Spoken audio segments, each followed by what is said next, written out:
તમે ભારતીય જનતા પાર્ટીનો ખેસ ધારણ કરી લો એટલે તમને તમામ ગેરપ્રવૃત્તિઓ કરવાની છૂટ છે।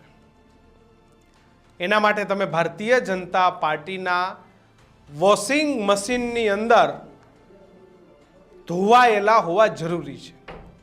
તમે કોઈ પાપ કર્યા છે, તમે દારૂ પીધો છે, તમે છોકરીબાજી કરી છે, તમે દુષ્કર્મ કર્યા છે, તમે કૌભાંડો કર્યા છે, પણ એ પછી પણ તમે ભાજપમાં હોવ અથવા તો ભાજપમાં જોડાઈ જાઓ તો બધુંય માફ છે।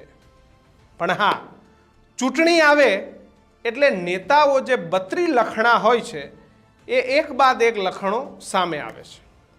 વાત કરવી છે માંગરોળની।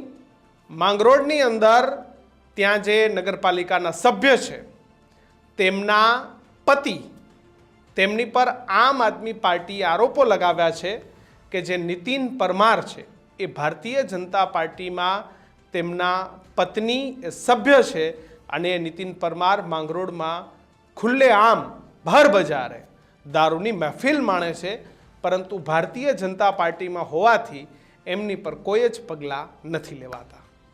નમસ્કાર, આપ જોઈ રહ્યા છો ન્યૂઝ રૂમ। હું કિશન કાટેલિયા। આખો વિડીયો જોતા પહેલાં ન્યૂઝ રૂમ ચેનલને સબસ્ક્રાઈબ કરી લેજો। ગુજરાતની અંદર અત્યારે 66 જેટલી નગરપાલિકા તાલુકા પંચાયતની ચૂંટણીઓ છે, સાથે જૂનાગઢ મહાનગરની પણ ચૂંટણી છે।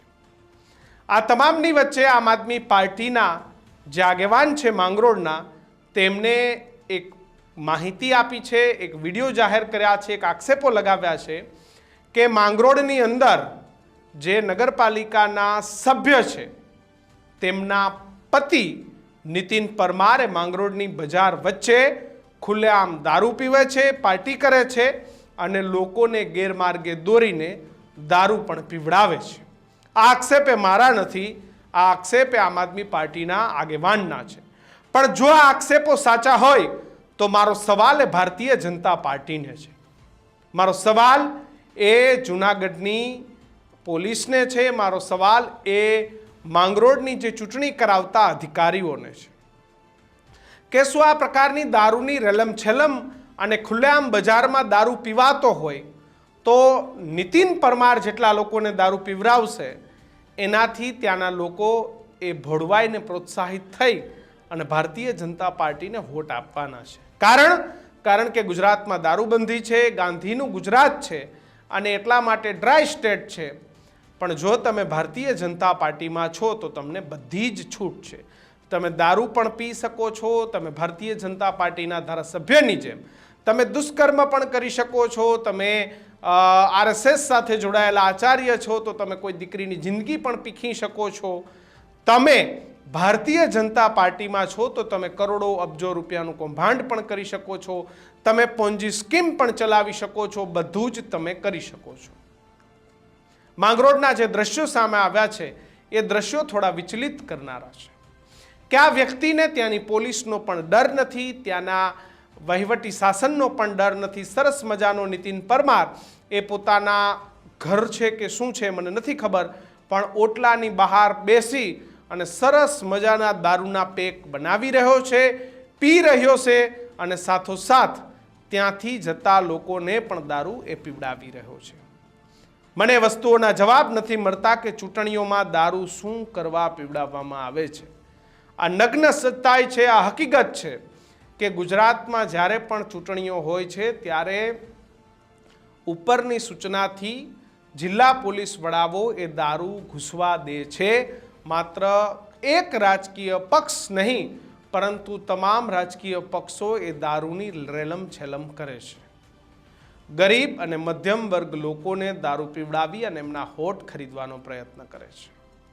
પણ માતાઓ અને બહેનોએ સમજવા જેવી વાત છે કે તમારા પતિ, તમારા ભાઈ, તમારા વડીલને કોઈ પણ રાજકીય પક્ષે દારૂ આપી જાય છે તો એ વોટ નથી ખરીદતો, એ વોટની સાથે સાથે તમારા ઘરની અંદર એક ખરાબ પ્રકારની જે પ્રવૃત્તિ છે, જે ખરાબ આદત છે તેને ઘુસાડવાનો પ્રયત્ન આ રાજનેતાઓ કરે છે। માતાઓ બહેનો ચેતી જજો, કોઈ પણ રાજકીય પક્ષનો દારૂ આ સ્થાનિક સ્વરાજની ચૂંટણીમાં તમારા ઘરમાં આવે છે તો એ નેતાને પકડીને મારજો, એનો વિડીયો બનાવજો ને મને મોકલજો, હું ચલાવીશ। આ નેતાઓ એ પોતાના મતની લાલસામાં તમારા ઘરને બરબાદ કરી રહ્યા છે. એનું ઉત્તમ ઉદાહરણ આ માંગરોળનો નીતિન પરમાર છે. પોતે તો દારૂ પીવે છે, પોતાની ત્યાં આવતા લોકોને પણ દારૂ પીવડાવે છે, ગ્લાસ ફેંકતા, દારૂ પીતા, આ બધું જ એ વિડીયોની અંદર દેખાય છે. આવા લોકોના ઘરમાંથી જ્યારે સ્થાનિક સ્વરાજની ચૂંટણીઓમાં લોકો ચૂંટણી લડતા હોય, સભ્ય બનતા હોય, તો આવા લોકો પાસેથી શું આશા રાખવી એ પણ એક સૌથી મોટો પ્રશ્ન છે.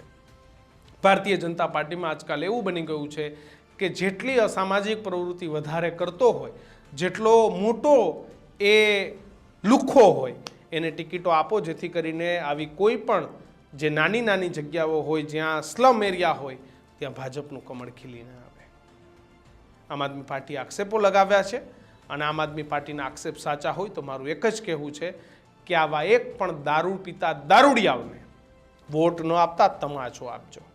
કારણ કે એ તો દારૂ પીશે, એ તો ભાજપમાં છે, એના કોન્ટ્રાક્ટ ચાલશે, પણ તમારો દીકરો, તમારો પતિ, તમારો ઘરનો મોભી, તમારો ભાઈ બદનામ થશે, સમાજમાં બદનામ થશે, એ દેવાદાર થશે.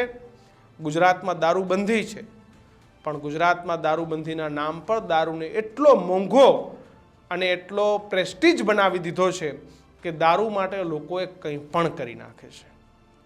સ્થાનિક સ્વરાજની ચૂંટણીઓમાં મારે માતાઓ, બહેનો બધાને વિનંતી કરવી છે કે આવા નીતિન પરમાર જેવા લોકો દારૂ પીતા હોય, પીવડાવતા હોય તો એને શાનમાં સમજાવી દેજો. હું આમ આદમી પાર્ટીની ફેવર કરવા નથી આવ્યો, પણ હું મારા ગુજરાતને બચાવવા આવ્યો છું.